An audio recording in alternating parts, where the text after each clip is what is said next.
Cuando quieras. Ahí está. Mi nombre es Irina Recover, que según no me conoces, soy médica especialista en gastroenterología. Y a pedido de Valentina lo que armamos fue una charla de hemorragia digestiva, sobre todo de manejo inicial, qué hacer cuando un paciente con hemorragia digestiva consulta a la guardia. ¿Sí? Bueno, la hemorragia digestiva, primero que es algo que asusta al paciente y es algo que hay que alarmarse cuando un paciente llega a la guardia y nos dice tuvo un episodio de sangrado, ¿sí? Entonces, es importante que sepan que es una emergencia, hay que reconocerla y actuar rápidamente una vez que se presenta y, como les decía, ahora en esta presentación vamos a ver cómo hacer para reconocerla, ¿sí? Cómo manejar en principio y después cuáles son las medidas para hacer a continuación.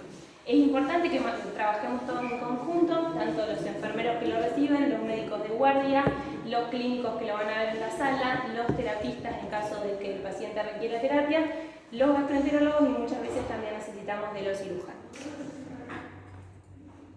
Bueno, para comenzar tenemos dos tipos para diferenciar de hemorragia digestiva. La hemorragia digestiva puede ser alta, si se presenta desde la boca hasta el ángulo de Treitz, que sería el duodeno, eso sería esófago, estómago y duodeno, ¿sí?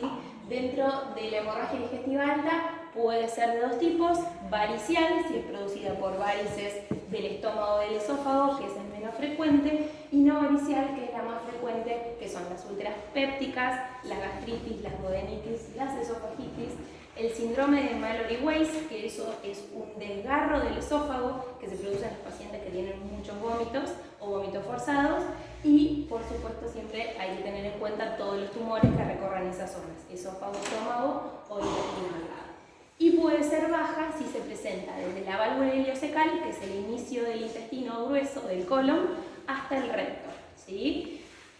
Acá, dentro de la hemorragia digestiva baja, por supuesto tenemos la enfermedad diverticular y las patologías periorificiales, que son las dos más frecuentes de esa zona. Como patologías periorificiales tenemos hemorroides o fístulas, el cáncer de colon, por supuesto, todo lo que son lesiones vasculares, que son venitas que sangran, que se llaman angiodisplasias, y la enfermedad inflamatoria intestinal, que después les voy a contar un poquito más de qué se trata de eso.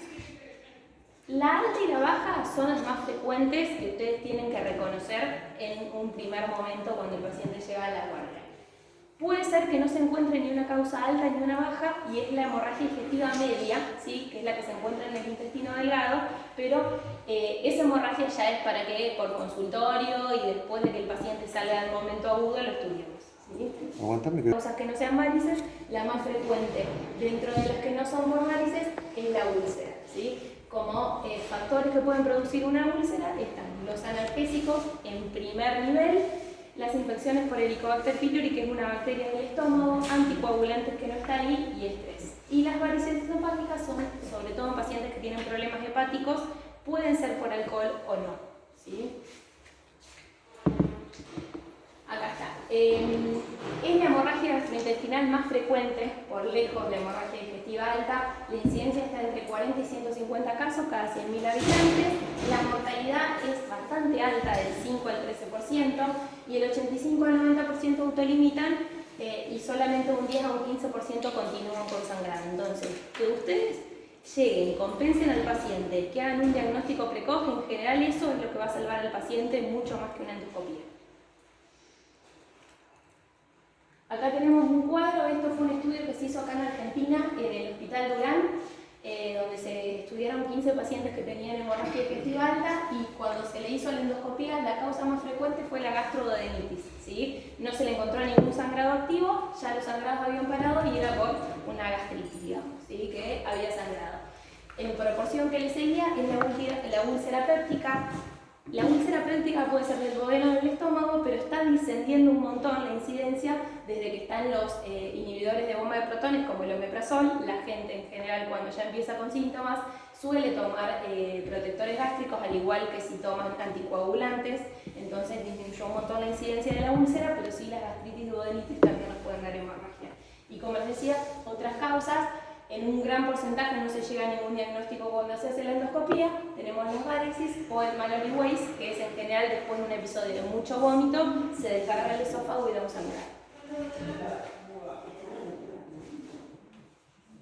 Bien, Como causa de la hemorragia digestiva baja, mucho menos frecuente y menos grave que la hemorragia digestiva alta, en primera instancia tenemos la más frecuente, la hemorragia diverticular, más frecuente en pacientes mayores de edad, en general mayores de 50 años, y sobre todo si los divertículos son del lado derecho. ¿Qué es lo bueno de esta hemorragia? Que es muy abundante, asusta, pero para solo, ¿sí? Autolimita. En general no se requiere de ningún tratamiento.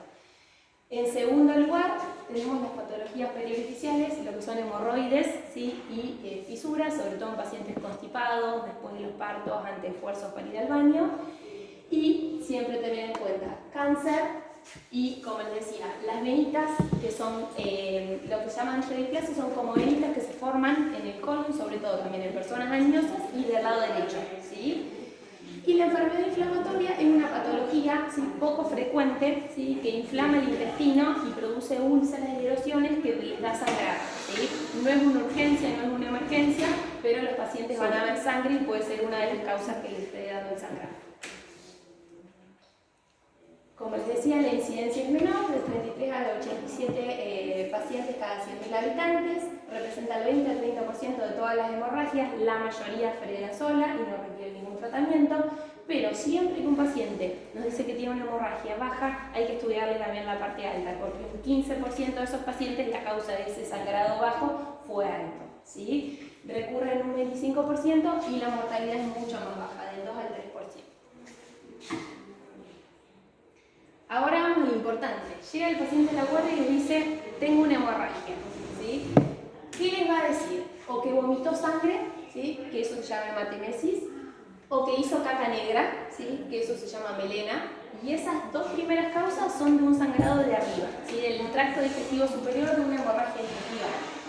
En caso de que le diga que hizo caca con sangre, ¿sí?, sangre roja mezclada con la materia fecal se va a llamar hematoquesia, y sangre roja fresca o el inodoro manchado de sangre se va a llamar proctorragia. Estas dos de abajo son más frecuentes de cuando es una hemorragia del tracto gastrointestinal inferior. Otros síntomas que puede presentar el paciente, sobre todo si es una hemorragia que viene siendo crónica, que viene perdiendo sangre con el tiempo, debilidad y palidez o mareos y síncopes. El dolor abdominal puede estar tanto si viene de un tiempo o si es una hemorragia aguda. Hay algunas fotos, vómito con sangre, caca negra. Cuando le dicen que es caca negra, negra como el carbón, con olor feo, bien líquida, no es que es oscuro, un marroncito oscuro, ¿sí? Después cuando tiene coágulos y cuando está mezclada con la materia fecal. Bueno, ¿qué hacemos entonces? Llega el paciente y le dice, tuve una hemorragia. Lo primero que vamos a hacer es interrogarlo. ¿Cuándo empezó la hemorragia? ¿Hace 24, 48, 12 horas o hace más tiempo? Para definir si es aguda o crónica. Después, ¿cómo era esa sangre? ¿Era un vómito con sangre? ¿Era caca con sangre? ¿Era negra? ¿Estaba mezclada con la caca? ¿Era roja? Para ver si puede venir de arriba o de abajo, ¿sí? Después, interrogar sobre la causa que le puede haber llegado a haber producido esa hemorragia. El paciente toma analgésicos, toma anticoagulantes, consume alcohol, tiene alguna otra comorbilidad, es cardiópata, toma algún antiplateletario y otros síntomas que haya tenido, dolor abdominal, dolor de pecho, ¿sí? Lo primero es el interrogatorio. Después, le hacemos un examen físico, tenemos que ver cómo está ese paciente. ¿Tiene la presión baja? Importante actuar rápido. ¿Está taquicárdico? El paciente está descompensado, tiene la presión baja, está taquicárdico. Le revisamos la panza, ¿sí? Nos fijamos cómo está, si tiene dolor, si no tiene dolor y si tiene alguna mancha de sangre en alguna parte del cuerpo, sobre todo si dijo que vomitó. Después constatamos que realmente esa hemorragia haya sido una hemorragia, ¿sí? La manera más fidedigna, si tuvo un vómito o no, pero si le dijo que hizo caca con sangre, es el tacto rectal, ¿sí? El tacto rectal nos va a decir si la caca era negra, si la caca era roja o si estaba mezclada con la materia fecal. Es la mejor manera de saber si ese paciente tuvo o no una hemorragia. Otras cosas que pueden dar como falsos sangrados son, primero, comer remolacha, que todos lo conocemos. Segundo, tomar hierro o tomar crema de bismuto, que es muy frecuente para las diarreas, ¿sí?, que dan la caca negra, ¿sí?, y no son verdaderas melenas. Y después, si les dicen que tuvo un vómito, ver que realmente haya vomitado y no haya sido algún sangrado que venga de toser o de la nariz, ¿sí?, hemoptisis o epistaxis. Bueno, entonces llegamos, lo interrogamos, le hicimos el examen físico, le hicimos el tacto rectal, ese paciente tiene una hemorragia. ¿Qué hacemos? 2 vías periféricas gruesas, ¿sí? Porque la infusión de solución fisiológica es la medida más importante en este paciente. Sacamos un laboratorio, como les voy a decir que lo vamos a sacar, dejamos el paciente en ayuno, nos fijamos la saturación para ver si el paciente va a requerir oxígeno o no, sobre todo más en la hemorragia digestiva alta pueden aspirar ese vómito con sangre que tuvieron, así que siempre también chequear la saturación y ver el estado de conciencia, ¿sí? Sobre todo en pacientes que estén con hemorragias muy severas, que estén hipotensos, taquicárdicos, por ahí se vaya su estado de conciencia, se deteriore y requieran de la intubación. Y por último vamos a estratificar el riesgo. Entonces, como les decía, llega el paciente, 2 vías de grueso calibre, le vamos a pasar solución fisiológica, al menos 2 litros de solución fisiológica y vamos a controlar cómo está la presión, ¿sí? Como digo ahí, la corrección de la hipotensión es la medida más eficaz para reducir la mortalidad en esos pacientes, ¿sí? Y como dice acá, la resucitación óptica es prioritaria antes que cualquier endoscopía. Si el paciente está hipotenso y no le mejoramos la presión, se va a morir. ¿Sí? No va a llegar a ninguna endoscopía y no vamos a ver la causa, ¿sí? Transfusión, en caso de ser necesario, con el laboratorio nos venga una hemoglobina menor a 7 en un paciente sin ninguna comorbilidad y mayor a 9 si es un paciente con cardiopatía. Anticoagulación, eso lo vamos a ver en el laboratorio. Los pacientes que estén anticoagulados, si el RIN está fuera de rango, aumenta la mortalidad, entonces hay que corregirlo con vitamina K en general y suspenderle la anticoagulación. Y vasopresores, en caso que después que le hayamos pasado 2000 mililitros de solución fisiológica, la presión arterial no mejore, va directo a UTI. ¿Sí? Se le pasará noradrenalina o adrenalina según sea necesario. Eso igual es muy parecido a los criterios de shock hipovolémico o hipotensivo, ¿sí? Es lo mismo lo que es la resucitación con solución fisiológica. Bueno, a lo que vamos ahora es dijimos, llega, lo interrogamos, lo revisamos, constatamos el sangrado, le ponemos las 2 vías y aprovechamos y sacamos sangre, ¿sí? ¿Qué le hacemos cuando le sacamos sangre? Hemograma, para ver si bajó mucho el hematocrito, para ver si necesitamos transfundirlo. Coagulación, para ver si el paciente está anticoagulado, necesitamos revertirlo. Función renal, ¿por qué? Porque la urea puede estar mucho más alta que la creatinina, o sea, puede elevarse y la creatinina está normal y eso nos habla de que está habiendo una hemorragia, ¿sí? Una disociación de la urea y la creatinina. Y el hepatograma, sobre todo para ver si en pacientes que son alcohólicos y sospechamos de que tengan sangrados variciales y vemos que está alterado, nos puede dar un indicio de la causa. Agruparlo siempre por si el paciente necesita transfusión. ¿Cada cuánto lo repetí el hematocrito? Porque es una duda existencial cuando entra un paciente con hemorragia. Dependiendo, o sea, si ingresa, no cayó el hematocrito, el paciente está estable, listo, se va de alta, no necesita repetírselo. Lo tiene bajo, se transfunde y en general son a las 6 horas de que termina la transfusión. De que termina la transfusión. Pero no esperás hacer un hematocrito inicial, haces todo lo que es el suero, todo, esperás para ver un verdadero segundo hematocrito. No, el hematocrito inicial es el del paciente. Es el del paciente. De hecho, después que vos le ponés los 2000 mililitros de solución fisiológica, si está hipotensivo en general se diluye y tampoco es real. Tampoco es real por eso. Lo que tomamos es el primero, si está bajo lo transfundimos y si no le hacemos un control igual a las... Si no necesitó transfusión, entre 2 y 24 horas está bien. Si necesitó transfusión, después de la transfusión. Bueno, entonces llegó el paciente, lo interrogamos, lo revisamos, le pusimos las 2 vías, vimos cómo estaba la presión. Le sacamos el laboratorio. ¿Qué hacemos? La principal causa, como dijimos, es lo que es úlcera péptica o gastroenteritis, así que le vamos antes de saber la causa, le vamos a poner omeprazol 80 miligramos endovenoso en bolo y después 8 miligramos hora en infusión continua o más fácil, porque en general no siempre hay una bomba, 80 la ampolla de 40 miligramos cada 6 horas. ¿Sí? Eso a las primeras 72 horas y después pasa 40 por día. Puede ser endovenoso o bioral si se va del paciente.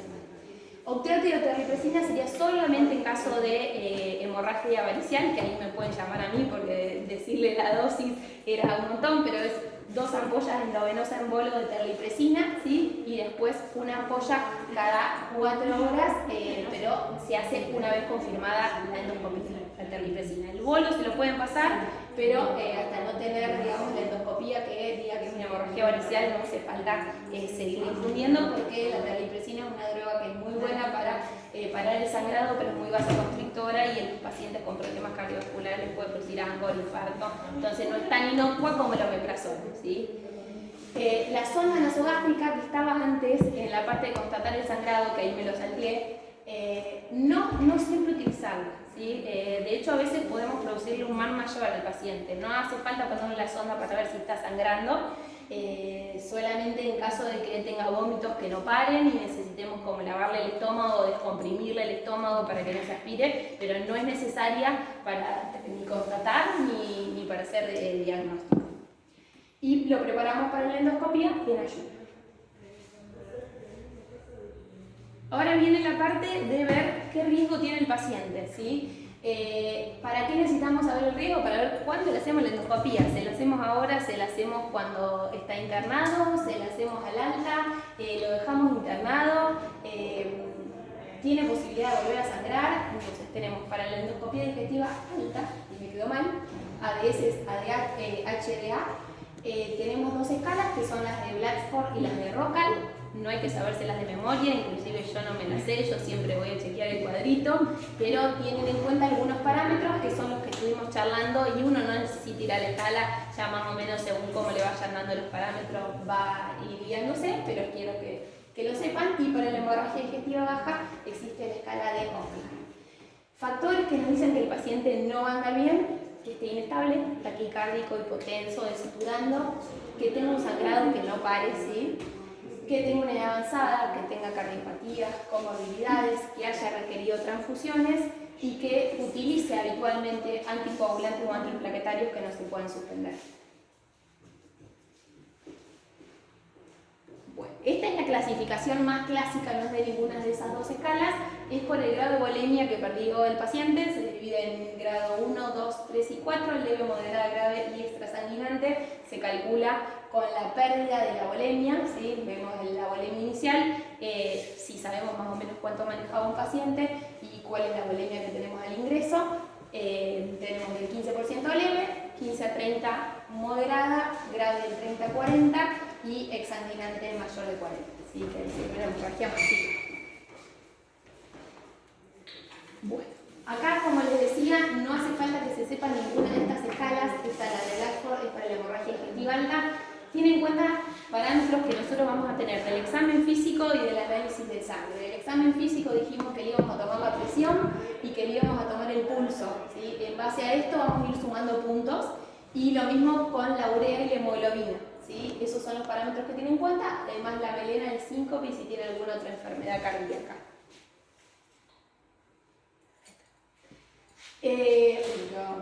Esta sobre todo está validada para prevenir la intervención clínica, ¿sí? Un paciente que tiene 1 o 2 sin comorbilidades se puede ir a la casa, ¿sí? Sin necesidad de realizar la endoscopía, y si tiene mayor a 12 hay que hacer la endoscopía en general dentro de las 12 a 24 horas. Y este es el otro score, que este score acá ya interviene la endoscopía, tiene en cuenta lo mismo, muy parecido al anterior, el pulso y la presión están en todos, pero este tiene en cuenta las comorbilidades al igual que el otro, suma la edad, que en el anterior no la teníamos en cuenta, y signos endoscópicos. Este es más para prevenir si el paciente tiene riesgo de volver a sangrar, ¿sí? No es por ahí tan importante para el caso de ustedes. Y este es de hemorragia digestiva baja, ¿sí? Como dijimos, la hemorragia digestiva baja es menos frecuente, la mayoría autolimita, ¿sí? En general, cuando hacemos el score, la mayoría nos da que se pueden ir de alta, ¿sí? Y muy poco porcentaje se tienen que hospitalizar. De nuevo, tiene en cuenta la edad. En este sí tiene en cuenta lo del tacto rectal y si tuvo sangrados previos, tiene en cuenta de nuevo la presión y la frecuencia. Y la hemoglobina, esto está en gramos sobre decilitro. Estamos acostumbrados más a verlo en 16, 13, 11, 9, para que no les suene raro.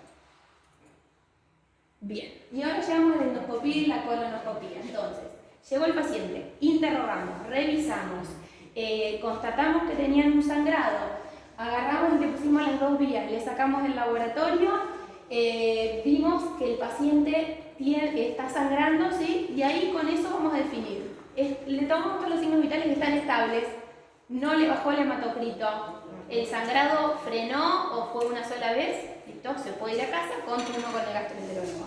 El paciente le bajó el hematocrito, el sangrado fue abundante, tiene alguna otra comorbilidad, está anticoagulado, lo interno, ¿sí? Y después de la internación vamos a ver si la endoscopía, si la vamos a tener que hacer. Podemos esperar 2 o 3 días internado estabilizándolo o si hay que hacerlo urgente, ¿sí? Como les decía, lo más importante siempre es, si vemos que está sangrando, las 2 vías y si está hipotenso, infundirle solución fisiológica, que eso es lo que lo va a prevenir el paciente, le va a disminuir la mortalidad. La endoscopía diagnóstica temprana, en lugares donde hay guardia de gastroenterología, tenemos los equipos disponibles todo el tiempo. Primero, que se hace el estudio, el paciente se puede ir de alta tranquilo y seguro, ¿sí? Reduce la utilización de recursos de pacientes de alto y de bajo riesgo y nos sirve para el diagnóstico y tratamiento en los pacientes de alto riesgo, ¿sí? En algunos pacientes, esto es importante, seleccionados debe hacerse dentro de las 12 horas del ingreso, ¿sí? Y esos son los pacientes inestables, que tengan vómitos con sangre o sangrado masivo, que la hemoglobina sea menor a de 8, pero que sea agudo, no que vengan con hemoglobina crónica y anímico, y que tengan contraindicaciones para suspender la anticoagulación. Acá dejo como un algoritmo, ¿sí? De qué hacer ante la sospecha de una hemorragia digestiva, ¿sí? Como dije y lo recalqué toda la charla, interrogo, ¿sí? Le hago el examen físico, tomo presión, tomo frecuencia cardíaca, me fijo si está estable o no está estable, le hago el tacto rectal si fue un sangrado bajo, ¿sí? Le coloco las 2 vías, le saco sangre, ¿sí? Si necesita lo transfundo, si necesita no. Le suspendemos la anticoagulación en caso de estar anticoagulado y si está muy pasado de rasgo lo corregimos con vitamina K. Le pasamos el protector gástrico en bolo de 80 miligramos, endovenoso, y después ahí nos vamos a fijar, ¿está estable o no está estable? ¿Está estable? Sí, está estable. Bueno, el paciente que estaría estable acá, en los medios que tenemos nosotros, que no le cayó mucho el hematocrito, no le bajó la hemoglobina y tuvo una hemorragia digestiva alta y no tiene comorbilidades, se puede ir de alta con un turno con gastro. No está estable, lo dejamos en observación, corregimos todas las cosas. Si está inestable, si tiene comorbilidades, si el sangrado no mejora, nos llaman, le hacemos la endoscopía rápida y si no la programamos en la internación. Pero siempre que un paciente se interna, tiene que estar avisado gastroenterología para nosotros ver cuándo le podemos hacer la endoscopía o ver si no se la podemos hacer nosotros y necesita hacerse urgente, derivarlo para hacerse el estudio. ¿Sí? Creo que eso es todo. ¿Dudas? ¿Preguntas? En tu experiencia, ¿qué hemorragias digestivas más graves has visto en la emergencia, ¿no? En la emergencia la más urgente y más grave es la hematemesis, que la mayor parte de las veces está producida por una úlcera gástrica o por varices esofágicas. La más, esa es el tipo de hemorragia que el paciente se choca enseguida, está inundable, está taquicárdico, está hipotenso, le transfundís sangre y no sube. Es la más grave y la más frecuente, la hemorragia digestiva alta por úlcera. Como decía, cada vez está bajando más la causa que sea por úlceras, por los inhibidores de bomba de protones, pero sí, creo que la varicial es la... Acá en Rojas no es tan frecuente, creo que tuvimos yo desde que estoy una sola, que le hicimos la endoscopía y le tuvimos que poner la termicresina que familia, lo tuvimos que mandar a buscar a Pergamino. Ahora hay, las chicas de farmacia están avisadas y ahora hay termicresina, que si vos sabés, por ejemplo, que el paciente tiene varices o porque ya lo conoce o porque la familia te dice toma un montón de alcohol o tiene problemas del hígado y vomita sangre masivo, lo más probable es que sea de varices, y ahí sí se le puede pasar la terlipresina hasta que llegamos a hacerle la endoscopía porque lo va vasoconstriyendo a esas varices y disminuye el sangrado y la mortalidad. Pero como les decía, pasar la terlipresina reglada sin una endoscopía también es un riesgo por el paciente.